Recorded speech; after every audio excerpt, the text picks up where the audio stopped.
The Zorathians, a race of tall, green-skinned aliens with glowing red eyes, believed they could do whatever they wanted. They thought no one could stop them. Their ships, huge and shiny like silver moons, floated above Earth's last city, a place called Hope's Light. This city was special. It was the only place left where humans lived after years of fighting to survive.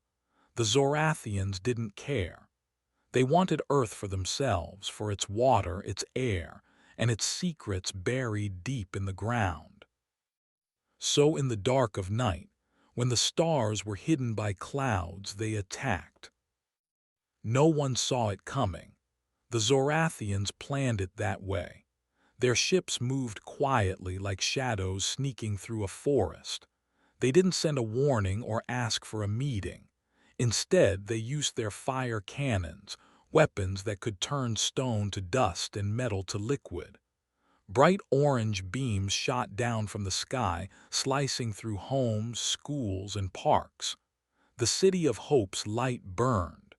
Flames danced across rooftops, and thick black smoke filled the air, blocking out the moon. People ran, screaming, trying to find safety, but there was nowhere to go. The Zorathians were fast and cruel.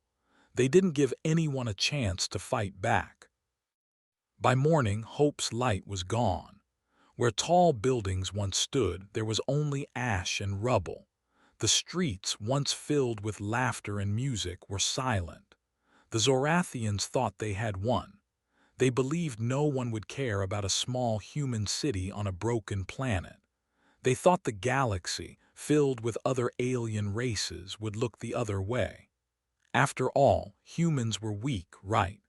That's what the Zorathians told themselves as their ships flew away, leaving nothing but destruction behind. They didn't even bother to check if anyone was watching. But someone was watching. Far away in the cold emptiness of space, a small human ship floated. It was hidden behind a gray asteroid, too small for the Zorathians to notice. Inside that ship, a young woman named Lila stared at a screen. Her hands shook as she watched the fire consume her home. Hope's Light wasn't just a city to her. It was where she grew up. It was where her family lived, where her friends played, and where she dreamed of a better future. Tears ran down her face, but her eyes burned with something else too. Anger. Leela wasn't alone. Others on the ship watched too, their hearts breaking but their minds racing. They were scientists, pilots, and builders, people who had left Earth to find help but now saw there was no time left. The Zorathians didn't know about this ship. They didn't know about Leela or the others. They thought they had crushed the last of humanity's hope, but they were wrong. The galaxy wasn't as quiet as they thought. Other aliens on faraway planets heard about the attack. Some shook their heads, sad for the humans. Others whispered in their meeting halls, wondering what would happen next. The Zorathians had made a big mistake. They thought no one would care, but the galaxy was listening. And Earth, though broken and burned, was not ready to give up. Leela turned to the others on the ship. Her voice was steady, even though her heart hurt. "We can't let them get away with this," she said. The others nodded. There was a pilot named Sam, whose quick hands could steer a ship through a storm of asteroids. There was a scientist named Dr. Chen, who knew how to build machines that could outsmart any alien tech. And there was a young boy named Milo, who wasn't supposed to be on the ship but had snuck aboard because he wanted to help. Together, they were small, but they were strong. They had seen what the Zorathians did, and they weren't going to stay quiet. The Zorathians thought they had won because they had power. Their ships were big, their weapons were deadly, and their leader, a cold-eyed general named Varkes, believed no one could challenge him. Varkey stood on the bridge of his main ship, looking at a map of the galaxy. Earth was just a tiny dot to him, a place that didn't matter. He smiled, thinking of the treasures he would take from the planet now that its last city was gone. He didn't know that Layla's ship was already sending a message, a quiet signal that traveled through space like a whisper. It reached other human ships, hidden in corners of the galaxy the Zorathians never bothered to check. The message was simple. They burned hope's light, we fight back. Those words spread like a spark in dry grass. Humans on other planets, in secret bases and in tiny outposts, heard it. They were scattered, but they were not broken. Some were old, remembering a time when Earth was green and full of life. Some were young, like Milo, who only knew stories of what Earth used to be.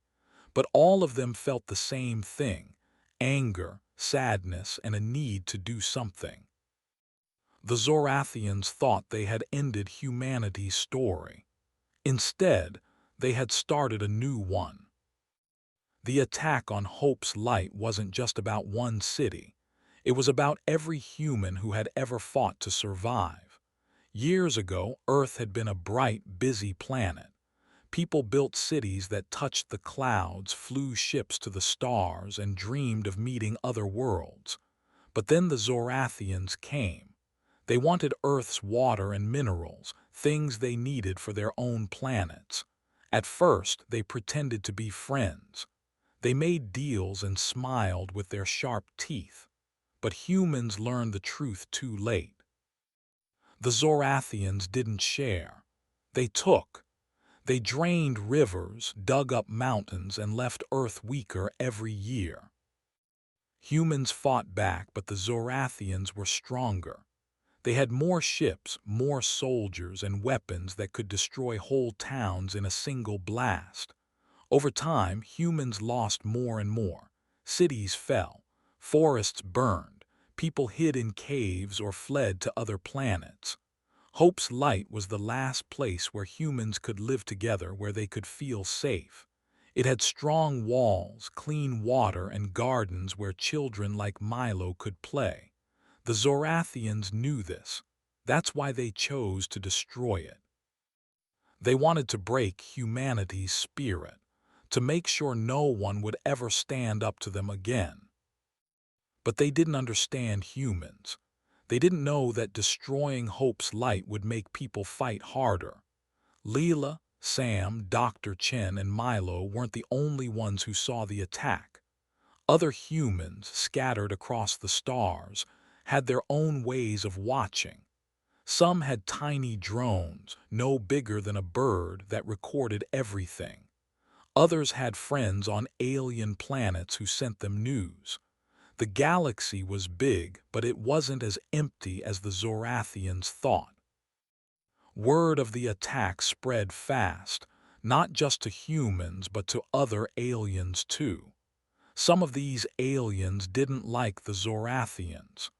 They thought the Zorathians were greedy, always taking more than they needed. On a planet covered in blue sand, a group of aliens called the Taurians heard about Hope's Light. They were small, with shiny scales and big eyes, but they were smart. They didn't trust the Zorathians, who had tried to take their planet years ago. The Taurians sent a message to Leela's ship, offering help. They didn't have big weapons, but they had knowledge. They knew how to hide ships, how to send secret signals, and how to make the Zorathians think they were safe when they weren't. Leela read their message and felt a tiny spark of hope. Maybe humans weren't alone. Back on the Zorathian ship, General Varkes was pleased. He thought the attack was perfect. No one fought back and no one escaped. He told his soldiers to prepare for the next step, taking everything valuable from Earth. They would dig up the ground, take the water, and leave nothing behind. Varkes didn't care about the humans who might still be alive. To him, they were like bugs, small, weak and easy to crush. He didn't know that Layla and her team were already planning. They weren't going to let Varkis win. Leela sat with her team in the small ship, surrounded by screens and machines. The air was cold and the lights were dimmed to save power. She looked at Sam, who was checking the ship's engines to make sure they could move fast if they needed to. She looked at Dr. Chen, who was writing a plan on a glowing tablet. And she looked at Milo, who was drawing a picture of Hope's light before it burned. The picture showed a park with green grass and a fountain that sparkled in the sun. Leela's heart hurt, but she pushed the pain away. There was no time to cry. There was only time to act. The Zorathians thought they had won because they destroyed Hope's light in secret. They thought no one would know. But they forgot something important. Humans don't give up. Even when things look hopeless, humans find a way. Leela's ship was small, but it was fast. It carried Not Georgian, Kai Enus, Georgian Kara Enus. System, not just a spark of hope, but a fire. The Zorathians had crushed their city, but they hadn't crushed their spirit. Leela and her team were proof of that. Across the galaxy, whispers of their defiance began to spread, and the Zorathians' victory was already starting to crumble. The attack on Hope's light was meant to end humanity. Instead, it woke them up. The Zorathians thought they could hide their crime, but the galaxy's eyes were open. Earth was listening, and it was ready to answer. The Zorathians thought they could destroy Hope's light and no one would care. They thought the humans who lived there were just faces in a crowd, people with no one to fight for them. But they were so wrong. Every person in that city had a story, a family, a friend, someone who loved them. And those someones weren't just anybody. They were people with skills, courage, and power. The Zorathians didn't just burn a city. They hurt the wrong people, and that was their biggest mistake. One of those humans was a woman named Tara. She was kind and funny, always telling jokes to make kids smile.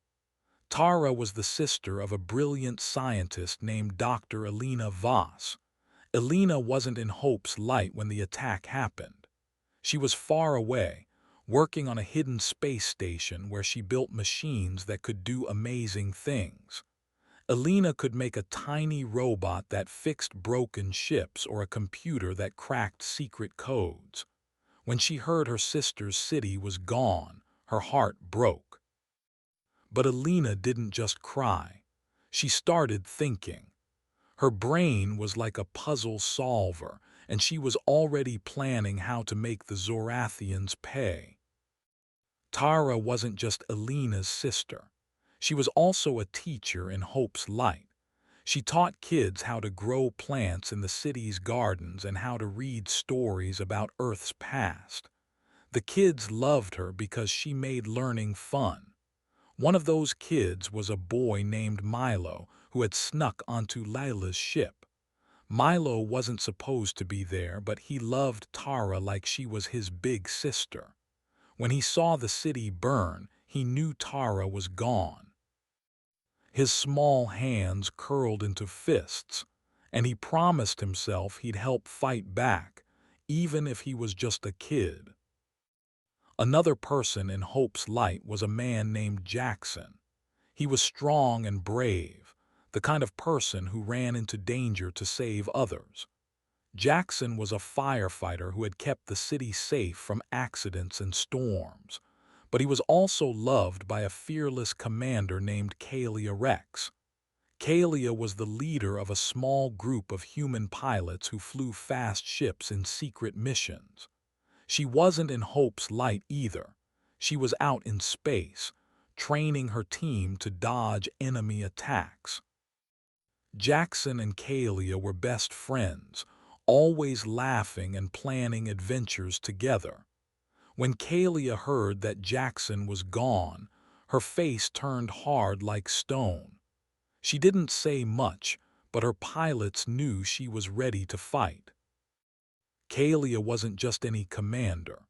She was known across the galaxy for being smart and tough. Her ships were small, but they could outrun anything the Zorathians had.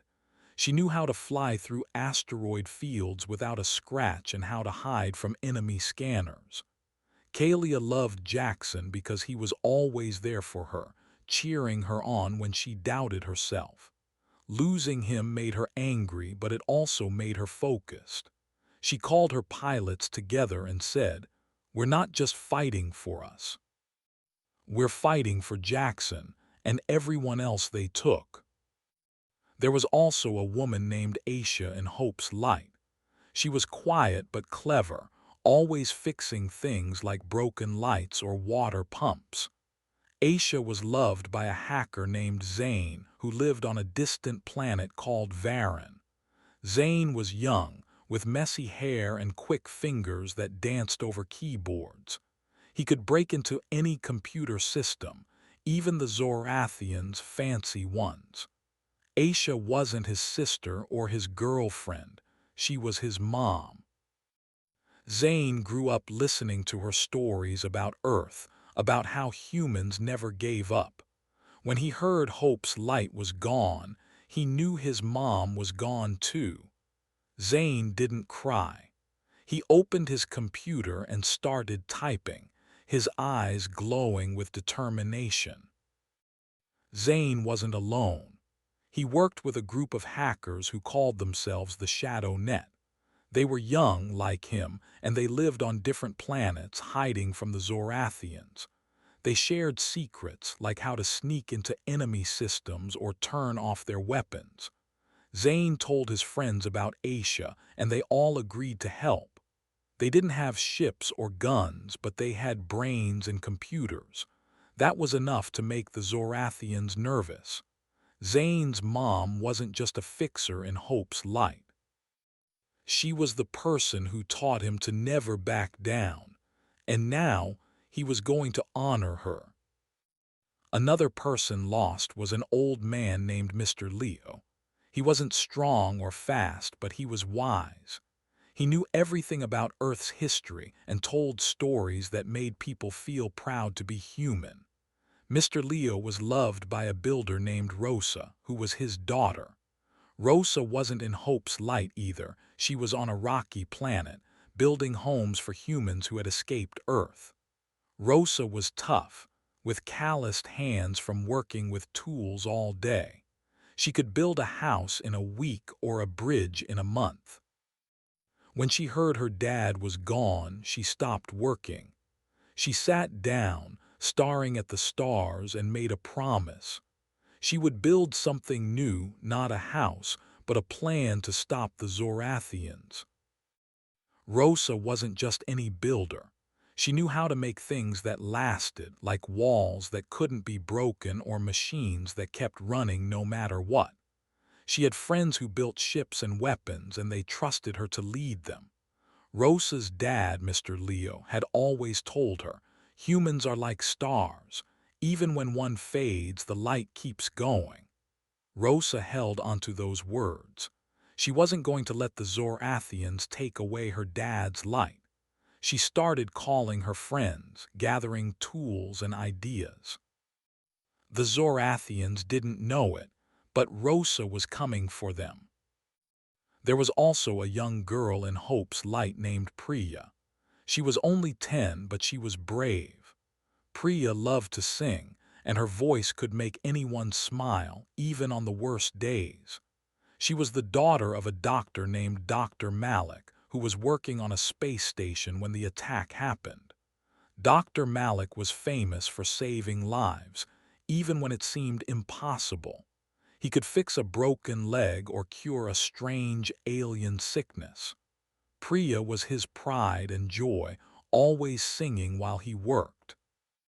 When he heard she was gone, Dr. Malik's hands shook. He couldn't save her, but he could save others. He swore to use his skills to help humans fight back. Dr. Malik wasn't just a doctor. He knew how to make medicines that could keep soldiers strong or heal wounds fast. He had a team of nurses and scientists who worked with him, and they all loved Priya too. When they heard about Hope's Light, they didn't give up. They started making plans to help the human ships, to keep their fighters healthy and ready. Priya's songs were gone, but her dad and his team were going to make sure her courage lived on. The Zorathians didn't know how much they had hurt people like Dr. Malik, but they would find out soon. The people of Hope's Light weren't just names on a list. They were sisters, brothers, moms, dads, and friends. They were teachers, firefighters, singers, and fixers. The Zorathians thought they could erase them and no one would care. But every person they hurt had someone who loved them, someone who wasn't going to stay quiet. Elena, the scientist, was already building a new machine. Kalia, the commander, was training her pilots. Zane, the hacker, was breaking into Zorathian systems. Rosa, the builder, was making plans. And Dr. Malik, the doctor, was preparing to save lives. These people weren't alone. Across the galaxy, others were hearing about Hope's Light. There was a pilot named Sam who flew with Layla on the hidden ship. Sam had a cousin in Hope's Light, a baker who made the best bread in the city. There was a teacher named Ms. Nora who lived on another planet but had students from Hope's Light. Even aliens like the Taurians with their shiny scales were starting to care. They didn't know Tara, Jackson, Aisha, Mr. Leo, or Priya, but they knew what the Zorathians did was wrong. They sent messages, offering help, tools, or secrets. The Zorathians didn't understand humans. They thought power came from big ships and scary weapons. But human power came from love, from family, from promises to never give up. Every person in Hope's Light had someone who cared, and those someones were dangerous. They weren't just sad, they were ready. Elena's machines, Kalia's ships, Zane's codes, Rosa's plans, and Dr. Malik's medicines were all coming together. The Zorathians thought they had won, but they had only started a fight they couldn't finish. Milo, the boy on Leela's ship, thought about Tara every day. He remembered her jokes and her smile. He wasn't big or strong, but he wanted to help. He drew pictures of Hope's Light not just to remember it, but to show everyone what they were fighting for. Those drawings went to other ships, other planets, other people. They reminded everyone that Hope's Light wasn't just a place, it was a feeling. It was home. And the people who loved it were going to bring it back, one way or another. The Zorathians didn't know what they had done. They thought they had crushed a city and ended a story, but they had lit a fire. Elena, Kalia, Zane, Rosa, Dr. Malik, Milo, and so many others were connected, not just by sadness but by strength. They weren't strangers. They were family, friends, and fighters. The Zorathians had hurt the wrong people, and now those people were coming for them. The Zorathians thought they had won when they burned Hope's Light. They flew their shiny ships back to their bases, smiling and bragging about their power, but they didn't know something was happening. Humans weren't sitting still. They weren't crying or hiding. They were starting to fight back, not with loud battles or big armies, but with quiet, clever moves. A Zorathian ship vanished one day. A supply station stopped working the next. No guns were fired. No messages were sent. The Zorathians laughed at first, thinking it was nothing. But they were wrong. Something had started. It began with Lila and her team on their small, hidden ship. Leela was angry about Hope's Light, but she was smart too. She knew the Zorathians had big ships and strong weapons, so she didn't plan to attack them head-on. Instead, she wanted to make them nervous, to make them wonder what was going on.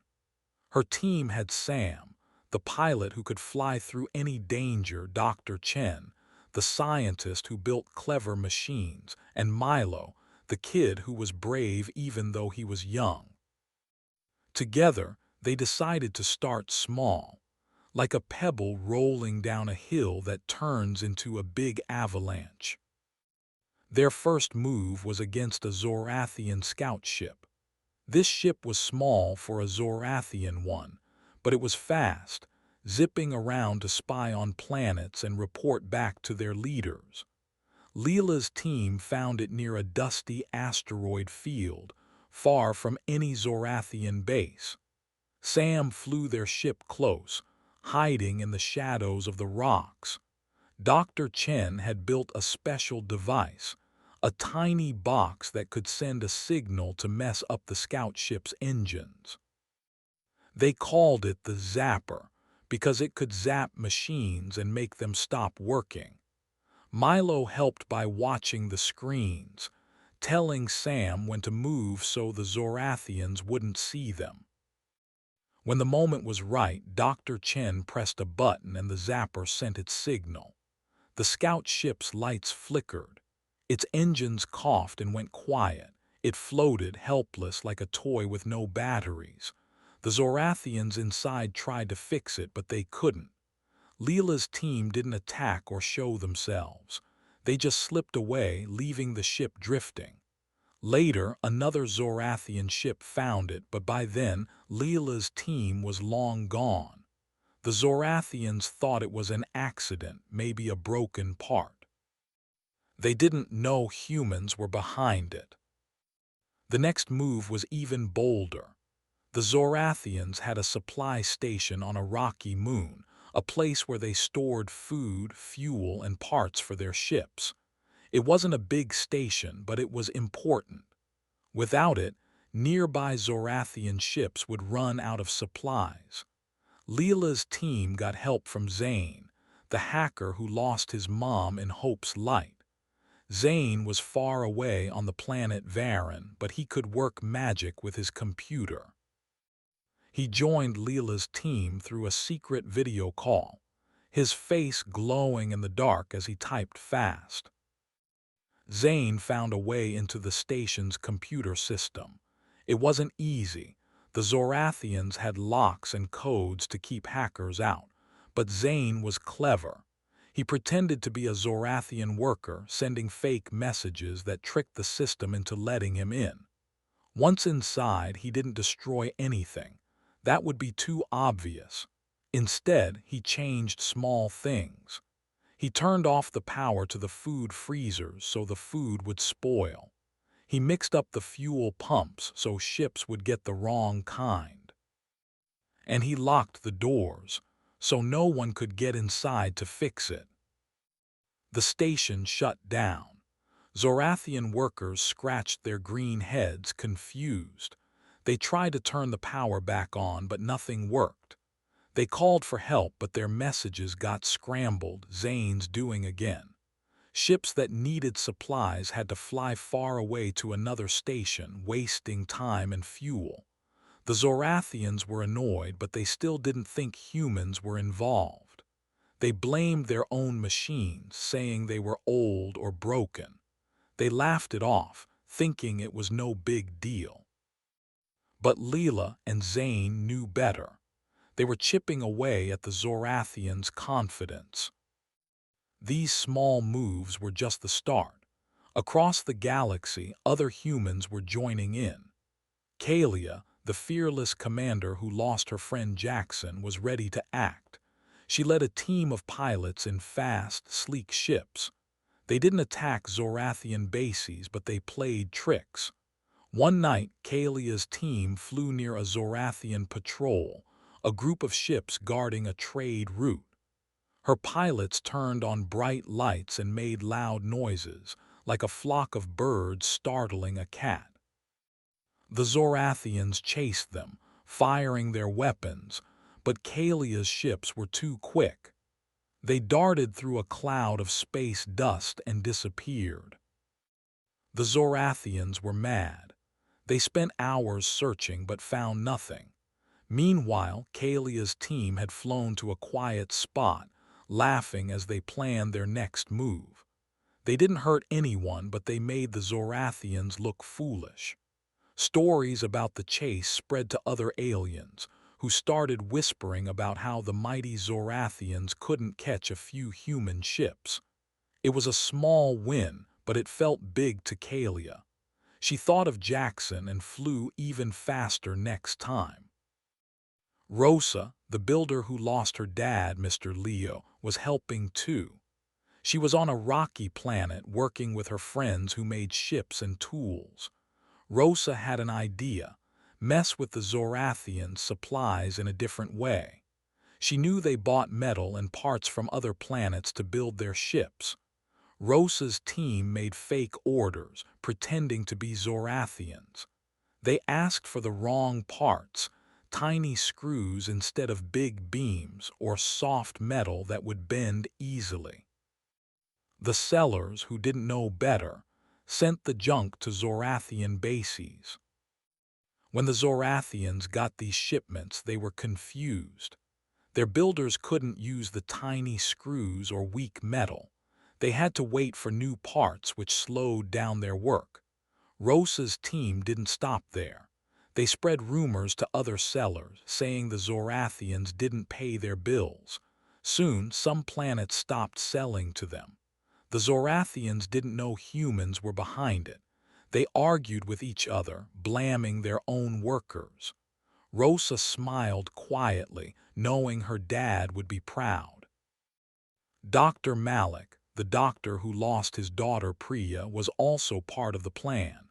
He wasn't a fighter, but he was smart. He worked on a space station, making medicines and helping people stay healthy. Dr. Malik knew the Zorathians sometimes bought medicine from other planets when their soldiers got sick. He worked with his team to send fake batches of medicine that wasn't work. It wasn't dangerous, just useless, like water instead of juice. Zorathian soldiers took it, thinking they were getting better, but they stayed weak. Dr. Malik also sent secret messages to human ships, telling them how to stay strong and avoid Zorathian tricks.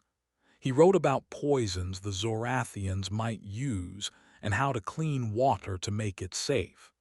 His messages were hidden in boring reports about space plants, so the Zorathians never noticed. Dr. Malik thought of Priya's singing every time he worked. He wasn't fighting with weapons, but he was helping humans stay ready for whatever came next. Even Milo, the kid on Leela's ship, had a job. He wasn't fly ships or hack computers, but he was good at noticing things. He watched videos from drones, tiny flying cameras that humans sent to spy on Zorathian bases. Milo had sharp eyes and could spot things others missed, like a Zorathian ship landing in a strange place or a worker hiding something. He told Leela and Dr. Chen what he saw, and they used it to plan their next step. Milo felt important, even though he was small. He drew pictures of the drones, imagining them as brave little helpers. These small acts of revenge weren't loud or flashy. No big battles happened. No Zorathian cities burned, but they were starting to add up. A ship drifting here, a station going dark there, a patrol chasing shadows. It all made the Zorathians uneasy. They started checking their systems more, often wondering if their machines were safe. They sent extra guards to watch their bases, which meant fewer guards somewhere else. They laughed less and argued more, their voices sharp with worry. The Zorathian leader, General Varkes, didn't notice at first. He was too busy planning to take Earth's water next. He stood on his huge ship, staring at maps and barking orders. But his workers started bringing him strange reports. A scout ship was found floating with no power. A station had no food. Patrols saw lights they couldn't explain. Varkes waved it away, saying it was bad luck. He didn't believe humans could do this. To him, humans were weak, like a bug you could flick away. He laughed, his sharp teeth glinting, and told his team to work faster. But the galaxy wasn't laughing. Other aliens, like the Taurians with their big eyes, heard about the strange events. They didn't know humans were behind it, but they were curious. The Taurians sent a message to Leela's team. "What's going on? Can we join?" Leela smiled when she read it. She knew they needed friends, and the Taurians were smart. They could hide messages or share secrets about Zorathian ships. The humans weren't alone anymore. More humans joined too. A group of engineers on a frozen planet heard about the scout ship and wanted to help. They built a fake beacon that tricked Zorathian ships into flying the wrong way. A cook on a trading ship started mixing bad ingredients into food sold to Zorathian crews, giving them upset stomachs. Every small act was like a tiny spark, and they were spreading fast. Leela and her team kept planning. They didn't want the Zorathians to know humans were fighting back, not yet. They moved quietly like mice in a house, taking bits of the Zorathians' power without getting caught. The Zorathians laughed, thinking it was nothing, but their laughter was starting to sound nervous. They didn't know it, but the humans were building something bigger. The small revenge was just the start. Something was happening, and the Zorathians weren't ready for what came next. The Zorathians were used to winning. Their ships ruled the stars, and their leader, General Varkes, thought no one could challenge them. But one Zorathian, a sharp-eyed officer named Tazra, started to notice something strange. She wasn't like Varkes, who laughed off problems. Tazra paid attention to details. She read reports from across their bases, and what she saw made her uneasy. Ships went missing. Stations stopped working. Supplies arrived late or not at all. At first, these seemed like small mistakes, but Tazra saw a pattern. It wasn't random. It was a plan. The humans weren't scared. They were getting ready. Tazra worked on a Zorathian command ship, a huge silver vessel that floated near a glowing blue planet. Her job was to keep track of everything: ships, supplies, and messages. She sat at a desk covered with screens, each one showing news from different parts of the galaxy. One screen told her a scout ship had drifted off course with no power. Another showed a supply station on a rocky moon, dark and silent. A third had a report about fake parts sent to their builders. Tazra's green fingers tapped her desk. She didn't believe in accidents anymore. She started digging deeper. Tazra pulled up old reports and compared them to new ones. The scout ship wasn't the only one to go quiet. 3 others had vanished in the past week, all near asteroid fields or dark corners of space. The supply station wasn't alone either. 2 more stations had problems. One ran out of fuel, and another had food that went bad. Even the patrol ships, which were supposed to be unbeatable, came back with stories of chasing lights that disappeared. Tazra's red eyes narrowed. Something was wrong, and it wasn't bad luck. She took her findings to General Varkes. The command ship's bridge was huge, with tall windows showing the stars outside. Varkes stood in the center, his sharp teeth glinting as he barked orders. Tazra waited until he was alone, then showed him her reports. "Sir," she said, her voice steady, "these aren't random. Someone is doing this on purpose." She pointed to a map on her screen where red dots marked every problem. The dots formed a trail, like footprints leading back to Earth. Varkes laughed, his voice loud and rough. "Humans," he said. "They're nothing, they're gone." But Tazra wasn't so sure. She had heard stories about humans, about how they never gave up, even when things looked hopeless. She remembered a report from years ago when humans fought back against Zorathian raids. They didn't win, but they made the Zorathians work hard for every victory. Tazra showed Varkis another screen, this one with a message from a trading planet. The message said sellers were refusing to send supplies because the Zorathians hadn't paid. "That's a lie," Tazra said. "We paid." "Someone is spreading fake news." Varkis stopped laughing. His green face turned darker. Tazra kept talking. She showed him a report about a patrol that chased a fast ship but found nothing. The ship wasn't Zorathian, it was too small, too quick. "It could be human," she said. Varkis slammed his fist on a table. "Impossible," he shouted. "We burned their last city, they have nothing left." But Tazra didn't back down. She pointed to another report, this one about a computer system that locked up at a Zorathian base. Workers couldn't get in, and their machines showed strange codes. "Someone hacked us," Tazra said, "and humans are good at that." Varkis paced the bridge, his boots clanging on the metal floor. He didn't want to believe Tazra, but the reports were piling up. He called for his other officers, demanding answers. One officer, a nervous young Zorathian named Krell, said his team found a broken drone near a missing ship. The drone wasn't theirs, it was small, with a human design. Another officer reported that soldiers were getting sick, even though they took medicine. The medicine was fake, just water in bottles. Varkis's eyes glowed brighter with anger. He wasn't laughing anymore. Tazra suggested they check their systems for more hacks.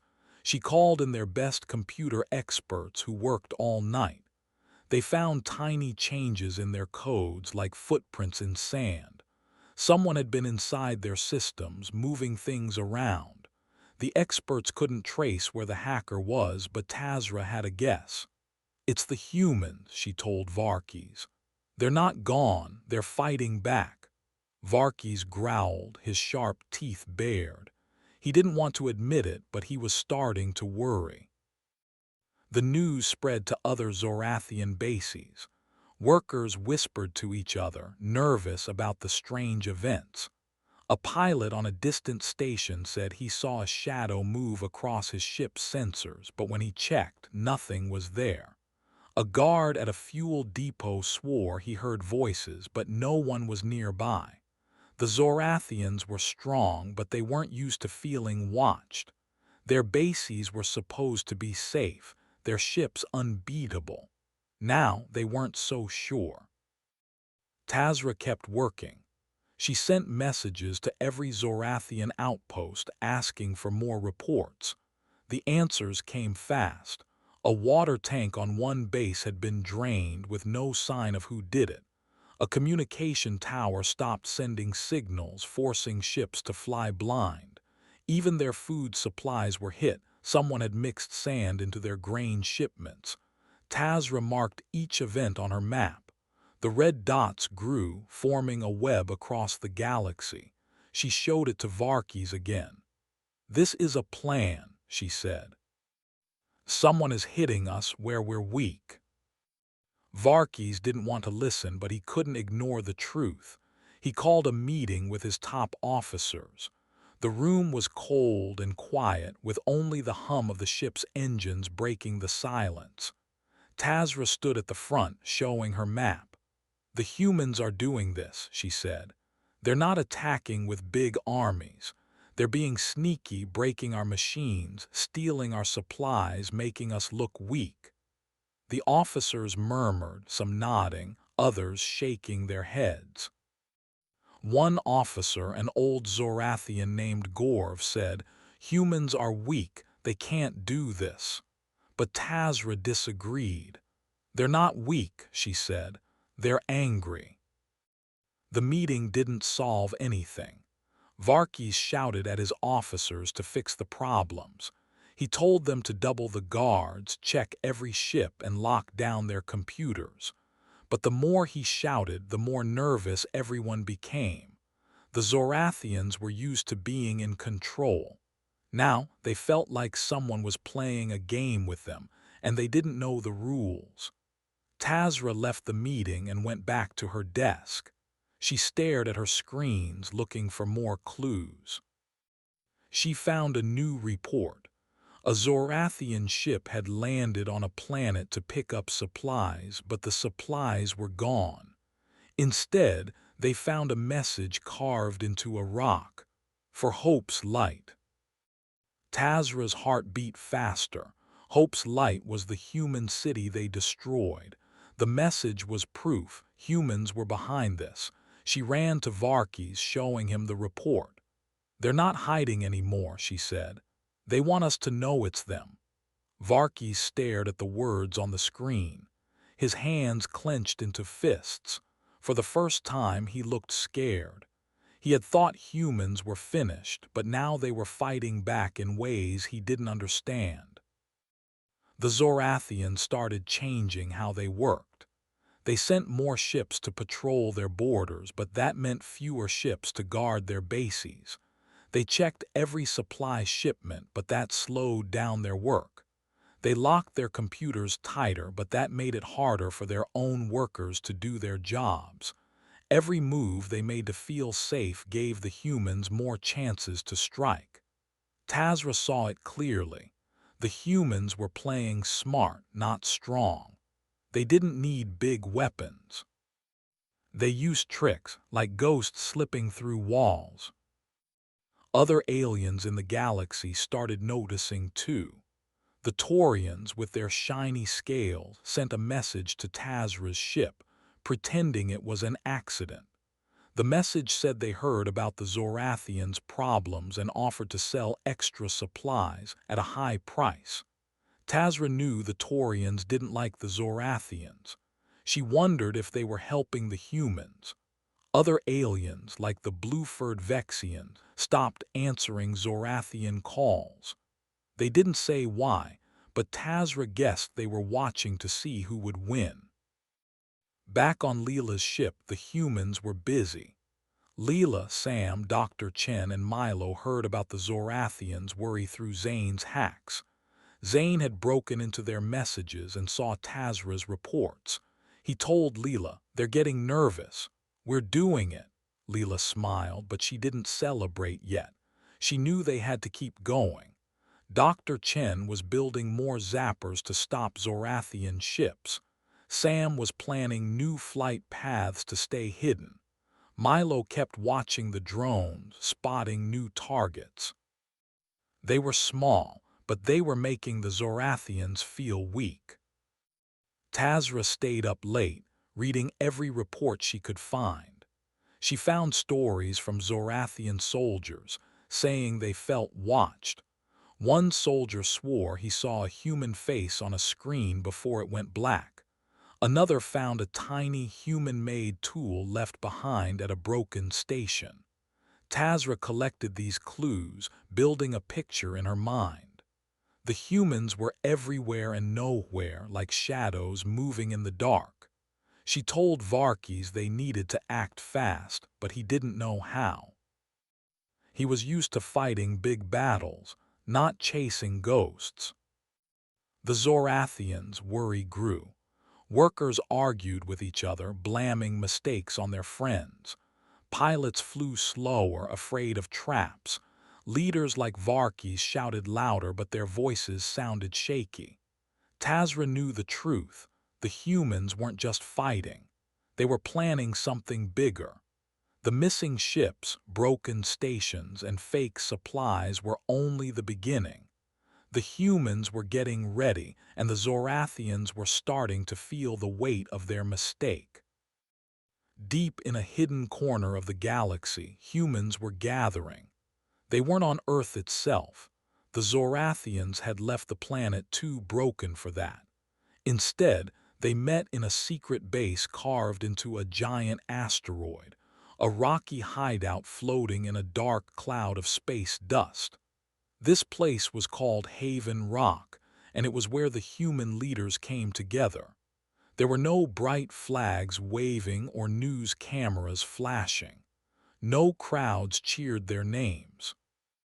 Just a group of people in a cold, gray room, sitting around a metal table. They weren't here to make speeches or feel sorry for themselves. They had lost families, friends, and homes when the Zorathians burned Hope's light. They were here to win. The room was small, lit by dim lights that flickered sometimes. The walls were rough, chipped from years of work to make Haven Rock a safe place. At the table sat 5 leaders, each one different but all sharing the same fire in their eyes. There was Leela, the young woman who led the team that started the small revenge. She was brave and quick, always thinking 2 steps ahead. Next to her was Kalia, the fearless commander whose fast ships had tricked Zorathian patrols. Then there was Dr. Elena Voss, the scientist who lost her sister Tara and built machines to outsmart the enemy. Rosa, the builder who lost her dad, Mr. Leo, sat quietly, her strong hands folded. And finally, there was Zane, the hacker who lost his mom, Aisha, joining the meeting through a glowing screen because he was far away on another planet. These leaders weren't alone. Behind them stood others, pilots, engineers, doctors, and even kids like Milo who had snuck into the room to listen. Everyone in Haven Rock knew what the Zorathians had done. They had seen the videos of Hope's light burning the city where their loved ones lived. The pain was heavy, but it didn't stop them. It made them stronger. Leela stood up first, her voice clear even though the room was quiet. "We've hurt the Zorathians," she said. "Their ships are breaking. Their supplies are gone. They're nervous now, but it's not enough. We need a real plan to make them stop for good." The others nodded. They knew the small tricks disabling ships, hacking stations, stealing supplies were working, but the Zorathians were still strong. General Varkes, their cruel leader, wouldn't give up easily. Kalia leaned forward, her eyes sharp. "We can't fight them with big armies," she said. "Their ships are too many and their weapons are too strong, but we don't need to. We can be smarter." She tapped the table, drawing an invisible map. "We hit them where they don't expect it. We make them weak without firing a single shot." Dr. Elena spoke next. She pushed up her glasses and held up a small device, no bigger than an apple. "This is a new zapper," she said. "It can shut down a Zorathian ship's power from far away. I've made 10 already and my team can make more." The zapper was like the one they used before, but better. It could stop bigger ships, not just small scouts. Elena's voice was calm, but everyone could tell she was angry. She thought of her sister Tara every time she built a new machine. "We can use these to trap their fleets," she said. "They'll be stuck and they won't know why." Rosa raised her hand. She wasn't loud like Kalia or brainy like Elena, but people listened when she spoke. "We need to break their supplies for good," she said. "They get food and metal from other planets. If we stop those trades, their bases will starve." Rosa had already tricked sellers into sending fake parts, but she wanted to go bigger. She had friends on trading planets who could spread lies, saying the Zorathians were dangerous to work with. "If no one sells to them," she said, "their machines will rust and their soldiers will go hungry." Zane's face flickered on the screen. He grinned, his fingers still tapping his keyboard. "I can help with that," he said. "I'm already in their computers. I can change their orders, lock their banks, and make their messages disappear." Zane had hacked a supply station before, but now he had a new idea. "I can make their leaders think their own workers are stealing. They'll fight each other instead of us." The room buzzed with excitement. Zane's hacks were like invisible arrows, hitting the Zorathians where they couldn't see. Leela listened to everyone, her mind racing.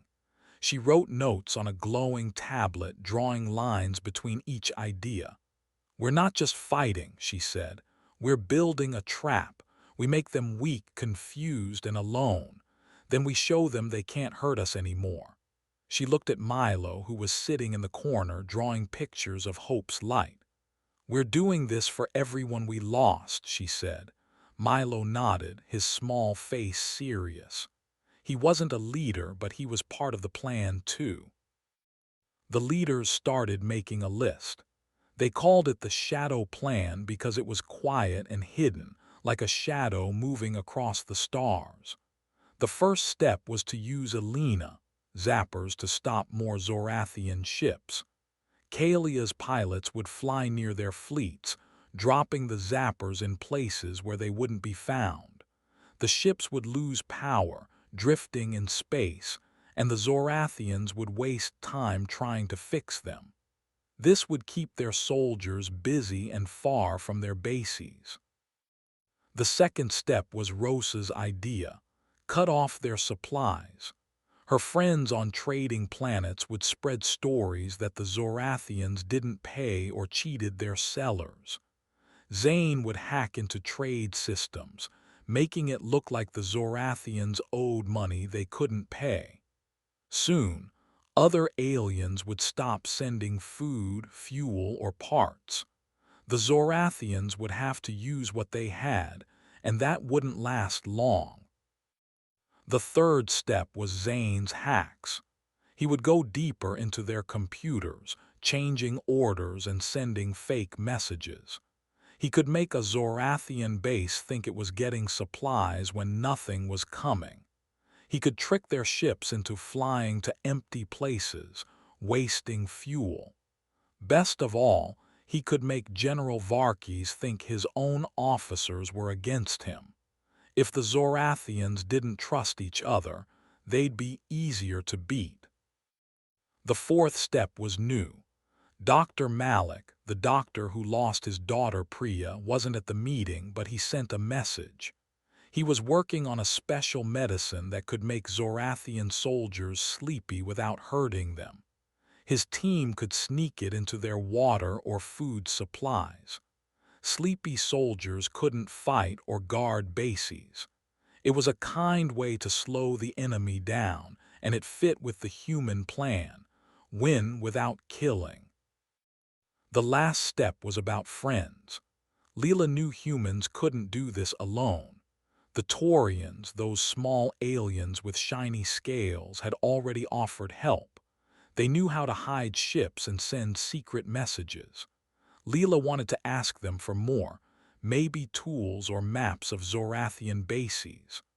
Other aliens, like the Vexians with their blue fur, might join too if they saw the Zorathians getting weak. The leaders agreed to send quiet messages, asking for allies without letting the Zorathians know. The Shadow Plan wasn't about big battles. It was about being clever, like a fox sneaking through a forest. The leaders wanted the Zorathians to feel trapped, not by guns, but by their own mistakes. They wanted General Varkes to wake up one day and realize he couldn't win. Leela looked around the room, seeing the faces of people who had lost so much. "This won't be easy," she said, "but we're not alone. We have each other, and we have a reason to fight." The meeting went late into the night. The leaders broke into smaller groups, planning details. Kalia drew maps of where her pilots could drop zappers. Alina sketched new machines, like a drone that could carry zappers farther.